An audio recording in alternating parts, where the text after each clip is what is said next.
ಕೊಡಗು ಧ್ವನಿ digital media, ಇದು ಕೊಡಗಿನ ನಂಬರ್ 1 ಯೂಟ್ಯೂಬ್ ಚಾನಲ್. ನಮಸ್ಕಾರ. ನಮಗೆಲ್ಲ ತಿಳಿದ ಹಾಗೆ 2026-27ರ ಬಜೆಟ್ ಅನ್ನ ಕರ್ನಾಟಕ ರಾಜ್ಯದ ಮುಖ್ಯಮಂತ್ರಿಗಳು, ಆರ್ಥಿಕ ಸಚಿವರಾದಂಥ ಸನ್ಮಾನ್ಯ ಮುಖ್ಯಮಂತ್ರಿಗಳು ಸಿದ್ದರಾಮಯ್ಯನವರು ಇವತ್ತು ವಿಧಾನಸಭೆಯಲ್ಲಿ ಮಂಡಿಸಿದ್ದಾರೆ. ಅನೇಕ ಯೋಜನೆಗಳನ್ನು, ಜನಪರ ಕಾರ್ಯಕ್ರಮಗಳನ್ನು ಈ ಬಾರಿಯ ಆಯವ್ಯಯದಲ್ಲಿ ಘೋಷಣೆಯನ್ನು ಮಾಡಿರುವಂಥದ್ದನ್ನ ಸ್ವಾಗತ ಮಾಡ್ತೇನೆ. ಬಹುಶಃ ದಾಖಲೆ ಪ್ರಮಾಣದ ಬಜೆಟ್ಗಳನ್ನು ಕೊಟ್ಟಿರುವಂಥ ಆರ್ಥಿಕ ಸಚಿವರು, ಮಾನ್ಯ ಮುಖ್ಯಮಂತ್ರಿಗಳು ಕೂಡ ಅವರ ಅನುಭವ ಇವತ್ತು ರಾಜ್ಯದ ಜನತೆಯ ರಕ್ಷಣೆಗೆ ಮುಂದಾಗಿದೆ ಅಂತ ಹೇಳಿದ್ರೆ ತಪ್ಪಾಗಲಾರದು. ನಾಡಿನ ಸಮಸ್ತ ಜನತೆಯ ಸರ್ವಾಂಗೀಣ ಅಭಿವೃದ್ಧಿಗೆ ಈ ದಾಖಲೆ ಬಜೆಟ್ ಅನ್ನ ಮಾನ್ಯ ಮುಖ್ಯಮಂತ್ರಿಗಳು ನೀಡಿದ್ದಾರೆ ಅಂತ ಹೇಳ್ತಾ, ಇವತ್ತು ಆರೋಗ್ಯ ಇಲಾಖೆ, ಶಿಕ್ಷಣ, ಅರಣ್ಯ, ಇಂಧನ, ನೀರಾವರಿ, ಬೆಂಗಳೂರು ಅಭಿವೃದ್ಧಿ, ಪರಿಶಿಷ್ಟ ಜಾತಿ, ಪರಿಶಿಷ್ಟ ಪಂಗಡ, ಹಿಂದುಳಿದ ವರ್ಗ, ಅಲ್ಪಸಂಖ್ಯಾತರು, ಕಾರ್ಮಿಕರು, ಮಹಿಳೆಯರು, ಯುವಕರು ಎಲ್ಲರ ಅಭಿವೃದ್ಧಿಗೆ ಈ ಒಂದು ಬಜೆಟ್ ಅನ್ನ ಸಿದ್ದರಾಮಯ್ಯನವರು ಕರ್ನಾಟಕ ಜನತೆಗೆ ನೀಡಿದ್ದಾರೆ.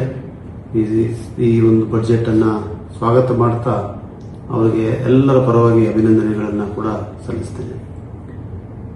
ಬಹುಶಃ ಇವತ್ತು ಕೊಡಗಿಗೆ ಸಂಬಂಧಪಟ್ಟಂಗೆ ನಾನು ವಿರಾಜಪೇಟೆ ವಿಧಾನಸಭಾ ಶಾಸಕನಾಗಿ ಕೆಲವು ಅಂಶಗಳನ್ನ ಜನತೆ ಮುಂದೆ ಇಡಲಿಕ್ಕೆ ಬಯಸ್ತಾ ಇದ್ದೀನಿ.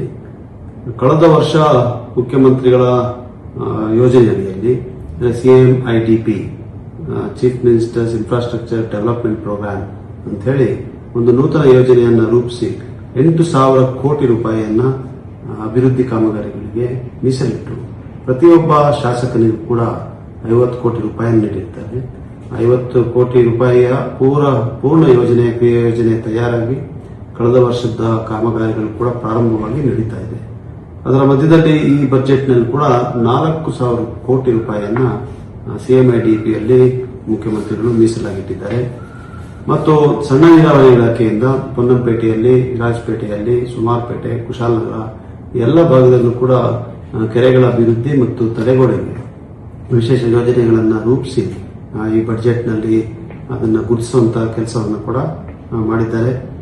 ನಮಗೆ ಅರಣ್ಯ ಅಂಚಿನಲ್ಲಿ ವಾಸವಿರುವಂತಹ ಬುಡಕಟ್ಟಿನ ಜನಾಂಗ, ಬೇರೆ ಬೇರೆ ಇರುವಂತಹ ಬಡ ಜನರಿಗೆ 4.5 ಲಕ್ಷ ರೂಪಾಯಿ ಪ್ರತಿ ಮನೆಯಂತೆ 6,257 ಮನೆಗಳನ್ನು ಇವತ್ತು ಸರ್ಕಾರ ರಾಜ್ಯಕ್ಕೆ ನೀಡಿದೆ. ಅದರಲ್ಲಿ ಕೊಡಗು ಜಿಲ್ಲೆ ಬಹುತೇಕ ಭಾಗ ಅರಣ್ಯದ ಅಂಚಿನಲ್ಲಿರುವಂತಹ ಪ್ರದೇಶಗಳು, ಅಲ್ಲಿ ವಾಸವಾಗಿರುವಂತಹ ಜನತೆಗೆ ಮನೆ ಕೊಡಲಿಕ್ಕೆ ಅವಕಾಶವನ್ನು ಮಾಡಿಕೊಟ್ಟಿದ್ದಾರೆ. ಅದರಿಂದ ನಾನು ಮುಖ್ಯಮಂತ್ರಿಗಳಿಗೆ ಧನ್ಯವಾದಗಳು ಹೇಳ್ತೇನೆ. ಮತ್ತು ವಸತಿ ಶಾಲೆಗಳು, ಮೊರಾರ್ಜಿ ಶಾಲೆಯನ್ನ ಯಾವ ಹೋಬಳಿಯಲ್ಲಿಲ್ಲ ಅಲ್ಲಿ ಹೋಬಳಿಗೆ 22 ಕೋಟಿ ರೂಪಾಯಿಯಂತೆ ಶಾಲೆಗಳನ್ನು ನೀಡಿದ್ದಾರೆ.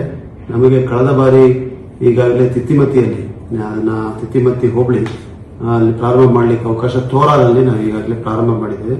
ಮುಂದೆ ಈ ಆಯವ್ಯಯದಲ್ಲಿ ಕೊಟ್ಟಿರುವಂತಹ ಒಂದು ಶಾಲೆ ಕೂಡ ಮುಂದಿನ ದಿನಗಳಲ್ಲಿ ಪ್ರಾರಂಭ ಮಾಡಲಿಕ್ಕೆ ಸಾಧ್ಯ ಆಗುತ್ತೆ.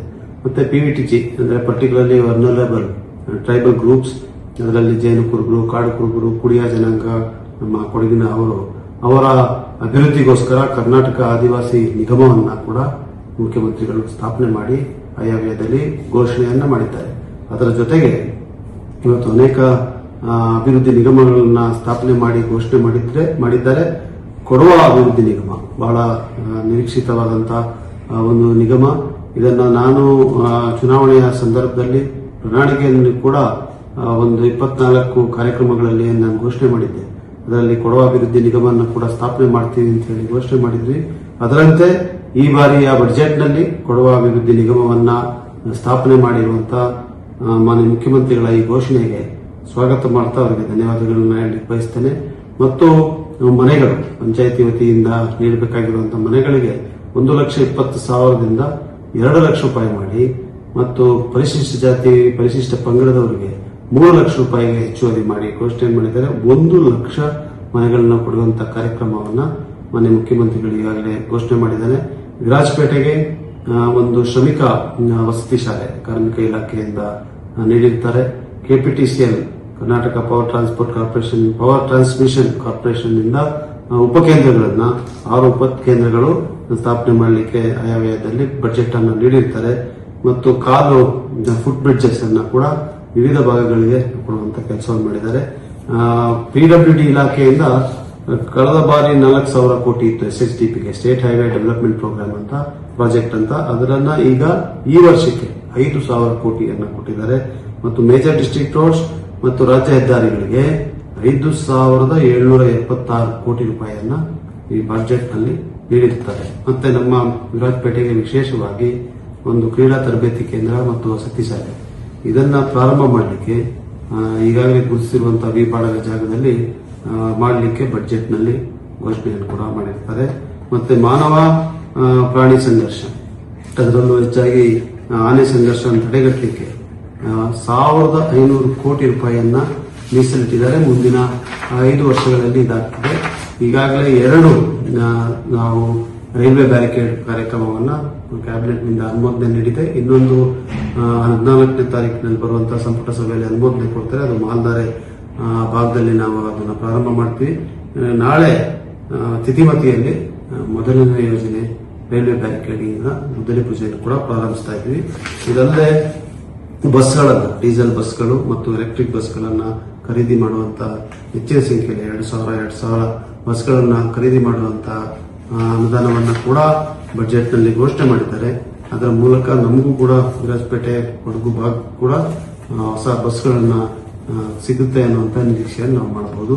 ಇದಲ್ಲದೆ ಎಲ್ಲ ರೀತಿಯಾದಂತಹ ಪರಿಶಿಷ್ಟ ಜಾತಿ, ಪರಿಶಿಷ್ಟ ಪಂಗಡ, ಹಿಂದುಳಿದ ವರ್ಗದವರಿಗೆ, ಅಲ್ಪಸಂಖ್ಯಾತರಿಗೆ ಮತ್ತು ಮಹಿಳೆಯರಿಗೆ, ಯುವಕರಿಗೆ ಎಲ್ಲರಿಗೂ ಉತ್ತೇಜನವನ್ನು ಕೊಡುವಂತ ಅನೇಕ ಕಾರ್ಯಕ್ರಮಗಳನ್ನ ಏನಿವತ್ತು ಮಾನ್ಯ ಮುಖ್ಯಮಂತ್ರಿಗಳು ಈ ಆರ್ಥಿಕ ಒಂದು ಪರಿಸ್ಥಿತಿಯನ್ನು ಅರ್ಥ ಮಾಡಿಕೊಂಡು ಕೊಟ್ಟಿದ್ದಾರೆ.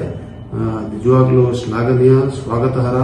ಅವರಿಗೆ ರಾಜ್ಯದ ಜನತೆ ಪರವಾಗಿ ನಾನು ಇವತ್ತು ಧನ್ಯವಾದಗಳು ಹೇಳ್ತೀನಿ. ಹಾಗೂ ಕೊಡಗಿನ ಜನತೆಯ ಪರವಾಗಿ ಹಲವಾರು ವಿಶೇಷವಾದಂತಹ ಕಾರ್ಯಕ್ರಮಗಳನ್ನ, ಯೋಜನೆಗಳನ್ನ ಕೊಟ್ಟು ಎಲ್ಲಾ ಕ್ಷೇತ್ರದಲ್ಲೂ ಕೊಟ್ಟಿರೋದ್ರಿಂದ ಅವರಿಗೆ ಧನ್ಯವಾದಗಳು ಹೇಳ್ತೀನಿ. ಕಳೆದ ಬಜೆಟ್ನಲ್ಲಿ ತಮಗೆಲ್ಲ ಗೊತ್ತಿರುವ ಹಾಗೆ ಆಸ್ಪತ್ರೆಗಳು, ನಮಗೆ ಹುದುಕೇರಿಯಲ್ಲಿ ಆಸ್ಪತ್ರೆ ಪ್ರಾರಂಭ ಮಾಡಲಿಕ್ಕೆ ಅದೀಗಾಗಲೇ ಸರ್ಕಾರ ಆದೇಶ ಹೊರಡಿಸಲಾಗಿದೆ. ಟೆಂಡರ್ ಪ್ರಕ್ರಿಯೆ ಕೂಡ ಮುಗಿದಿದೆ. ಹಾಗೆಯೇ ವಿರಾಜಪೇಟೆಯಲ್ಲಿರುವಂತಹ ಆಸ್ಪತ್ರೆಯನ್ನ ಮೇಲ್ದರ್ಜೆಗೊಳಿಸುವಂತಹ ಕಾರ್ಯಕ್ರಮ ಅದು ಕೂಡ ಟೆಂಡರ್ ಆಗಿ ಈಗ ಪ್ರಾರಂಭ ಆಗುವಂತಹ ಹಂತದಲ್ಲಿದೆ. ರಸ್ತೆಗಳಿಗೆ ಕೊಟ್ಟಂತಹ ವಿಶೇಷ ಅನುದಾನ ಅದು ಕೂಡ ನಡೀತಾ ಇದೆ. ಮತ್ತೆ ಪರಿಶಿಷ್ಟ ಪಂಗಡ, ಪರಿಶಿಷ್ಟ ಜಾತಿಯವರಿಗೆ ಕೊಟ್ಟಂತ ಅನೇಕ ಕಾರ್ಯಕ್ರಮಗಳು ಇದೆಲ್ಲವನ್ನು ಕೂಡ ಈಗಾಗಲೇ ನಾವು ಪ್ರಾರಂಭ ಮಾಡಿದ್ದೀವಿ. ಅನೇಕ ಕಾರ್ಯಕ್ರಮಗಳನ್ನ ಪೂರೈಸಿರುವುದಂತೂ ಕೂಡ ನೀವು ನೋಡಿದ್ದೀರಿ. ಹಾಗೆ ಮುಂದಿನ ವರ್ಷದಲ್ಲಿ ಈ ಅನೇಕ ಯೋಜನೆಗಳನ್ನು ಕೊಟ್ಟಿದ್ದಾರೆ ನನ್ನ ಮುಖ್ಯಮಂತ್ರಿಗಳು, ಅದನ್ನ ಪ್ರಾರಂಭಿಸಿ ಅದನ್ನ ಪೂರ್ಣಗೊಳಿಸುವಂತ ಕಡೆ ನಾವೆಲ್ಲ ಕೂಡ ಶ್ರಮಿಸೋಣ. ಒಂದು ಹೊಸ ಒಂದು ಅಭಿವೃದ್ಧಿಯ ಪರ ಏನು ಇವತ್ತು ನಮ್ಮ ನಡೆ ಇದೆ, ಅದು ವಿರಾಜಪೇಟೆಯ ಸಮಗ್ರ ಅಭಿವೃದ್ಧಿ, ವಿರಾಜಪೇಟೆ ವಿಧಾನಸಭಾ ಕ್ಷೇತ್ರದ ಕಡೆ ನಾವೆಲ್ಲ ಕೈ ಜೋಡಿಸಿ ಕೆಲಸ ಮಾಡೋಣ ಅಂತ ಹೇಳಲಿಕ್ಕೆ ಬಯಸ್ತಾ ಇದ್ದೀನಿ. ನಮಗೆಲ್ಲರಿಗೂ ಕೂಡ ಮತ್ತೊಮ್ಮೆ ಧನ್ಯವಾದಗಳನ್ನ ಹೇಳ್ತೀನಿ, ಮತ್ತೆ ನಮಸ್ಕಾರಗಳನ್ನು ತಿಳಿಸ್ತೀನಿ. ಮುಖ್ಯಮಂತ್ರಿಗಳಿಗೆ ಅಭಿನಂದನೆಗಳನ್ನು ಕೂಡ ಸಲ್ಲಿಸ್ತೀನಿ. ನಮಸ್ಕಾರ.